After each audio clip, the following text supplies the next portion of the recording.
ఆకుకూరలు వండుకున్నాం అనేలోపే పాడైపోతున్నాయా? లేదా 2-3 రోజుల్లోనే కుళ్ళిపోతున్నాయా? అలా పాడవకుండా వారం రోజులు ఆకుకూరలు ఫ్రెష్‌గా ఉండేలా స్టోర్ చేసుకునే విధానాన్ని ఈ వీడియోలో చూపించబోతున్నాను. వీడియోని చివరి వరకు చూసి ఈ టిప్స్ మీకు నచ్చితే లైక్ అండ్ సబ్స్క్రైబ్ చేయడం మర్చిపోకండి. ఫస్ట్ మార్కెట్ నుండి ఆకుకూరలను తెచ్చుకున్న వెంటనే స్టోర్ చేసుకోవాలి. లేదంటే వాడిపోతాయి. ఇప్పుడు ప్లాస్టిక్ డబ్బా తీసుకోండి. డబ్బాలోకి కాటన్ క్లాత్ని వేసుకొని ఇలా పరుచుకోవాలి.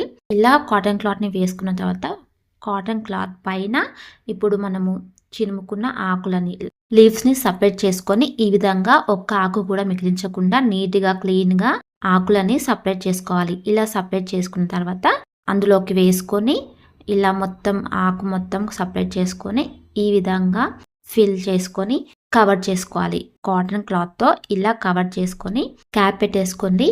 ఇలా క్లాత్లో వేసుకోవడం వల్ల మాయిశ్చర్ని అబ్జర్వ్ చేసుకొని ఫ్రెష్గా ఉంచుతుంది. ఇతర ఆకుకూరలు, తోటకూర, మెంతికూర లాంటివి ఇలా ఈ విధంగా స్టోర్ చేసుకొని ఫ్రిడ్జ్లో పెట్టుకోండి. ఫ్రిడ్జ్లో పెట్టుకోవడంతో వారం రోజులు ఫ్రెష్గా ఉంటాయి. పుదీ లీవ్స్ అన్నిటిని సపరేట్ చేసుకొని ఈ విధంగా క్లాత్లో పెట్టుకొని కవర్ చేసుకొని క్యాప్ పెట్టేసుకొని ఫ్రిడ్జ్లో స్టోర్ చేసుకోండి. కూరగాయలు ఫ్రిడ్జ్లో పెట్టుకున్నప్పుడు ఎప్పుడైనా టెంపరేచర్ కంట్రోల్ అనేది ఉంటుంది. టెంపరేచర్ కంట్రోల్ని స్పిన్ ఎప్పుడు ఆన్ ఉన్న దగ్గరనే స్పిన్ని మూవ్ చేసుకోవాలి. అంతే స్పిన్ని స్పీడ్లో పెట్టుకున్నారంటే మాయిశ్చర్ ఎక్కువ అయిపోయి కూరగాయలు త్వరగా పాడైపోతాయి, ఇంకా కుళ్ళిపోవడం కూడా అవుతుంది. ఫ్రిడ్జ్ని వాడతారు కానీ ఇది చాలా మందికి తెలీదు, అందుకే చెప్తున్నాను.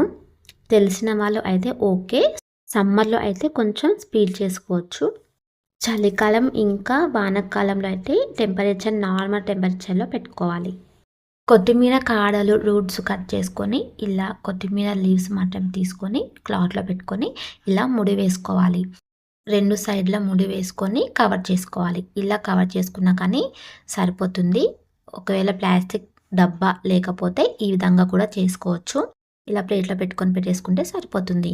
ఇప్పుడు కరివేపాకుని కూడా ఒక ప్లాస్టిక్ డబ్బా తీసుకొని అందులోకి కర్చీఫ్ కానీ లేదా కాటన్ క్లాత్ కానీ వేసుకొని అందులోకి కరివేపాకు లీవ్స్ని సపరేట్ చేసుకొని వేసుకోవాలి. ఇలా కరివేపాకు లీవ్స్ని వేసుకొని మళ్ళీ క్లాత్తో కవర్ చేసుకొని క్యాప్ పెట్టేసుకొని ఫ్రిడ్జ్లో స్టోర్ చేసుకోవాలి. లేదా ఇలా కర్చీఫ్ కానీ క్లాత్ కానీ తీసుకొని ఓన్లీ లీవ్స్ సపరేట్ చేయకుండా కరివేపాకు తొడిమలతో తీసుకొని ఇలా ఫోల్డ్ చేసుకుంటే ఇలా కూడా ఫ్రెష్గా ఉంటుంది. పాలకూర మాత్రం 2-3 రోజుల కన్నా ఎక్కువ ఉంచొద్దు. ఈలోపే వండేసుకోవాలి. లేదంటే ఇందులో వాటర్ కంటెంట్ ఎక్కువ ఉండటం వల్ల మాయిశ్చర్ ఎక్కువ అయ్యి కుళ్ళిపోతుంది. సో అందుకే 3 రోజుల లోపే వండేసుకోవాలి. ఇలా ఫ్రిడ్జ్లో పెట్టుకొని స్టోర్ చేసుకోండి. వారం రోజులు ఫ్రెష్గా ఉంటాయి. మీకు ఈ టిప్స్ నచ్చితే ఛానల్ని ఫాలో అవ్వండి. అలాగే మీకు ఏ టిప్ నచ్చిందో కామెంట్లో కామెంట్ చేయండి. లైక్ చేసి షేర్ చేయండి. అలాగే మన ఛానల్ని సబ్స్క్రైబ్ చేసుకొని పక్కన బెల్ ఐకాన్ని ప్రెస్ చేయండి. Thank you for watching.